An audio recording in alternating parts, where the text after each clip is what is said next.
কি করে করব বসবাস? সকাল থেকেই আমার হৃদয় জুড়ে প্রখর তৃষ্ণা, বুক পুড়ে যাচ্ছে অনবরত। ভাদ্রের জলধারা মুছতে ব্যর্থ হবে এই দাও দাও তেষ্টা জোড়াতে। বনপড়া সিংহলা হরিণের মতো অসহায় থাকাই দিগুনি নেকড়ের মতো খেকে ওঠে রোদ আমাকে ভাবছে কাবাব রূপে। দু চোখে ক্ষুধার্ত পশুর জঠর জ্বালা, পথে পড়ে তার ঘোড়ার কঙ্কাল, দুঃখ গাছের ডালে ঝুলন্ত বিজয় সাপ, বাড়িতে লুণ্ঠিত পুরো রক্ত চিহ্নময় পোশাক, আর অতিকায় মরু কাকড়া আমাকে ভয় দেখাচ্ছে। হোঁচট খেয়ে বারবার বাড়িতে মুখ তুলতে বলি। আমার চোখের তৃষ্ণা আর বুকের তৃষ্ণা এক জায়গায় আর্তনাদ করে মরা নদীর মতো। আজ তোমাকে দেখার সঙ্গেই হৃদয়ের দুকুল ছাপে জেগে ওঠে তৃষ্ণা নিবের জলবায়ুতা। আমাদের দুজনে দুটি হাত পরস্পর চুম্বন ধারে ভাসতে লেগেছে।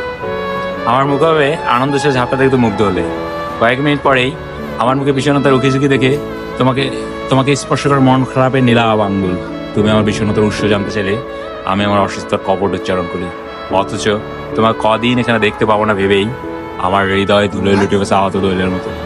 তোমাকে আবার দেখার জন্য নিরুপায় হয়ে আমাকে অপেক্ষা করতে হবে আরো 7 দিন। এই দীর্ঘ প্রতীক্ষার নিষ্করুণ ঘরে কি করে করব বসবাস?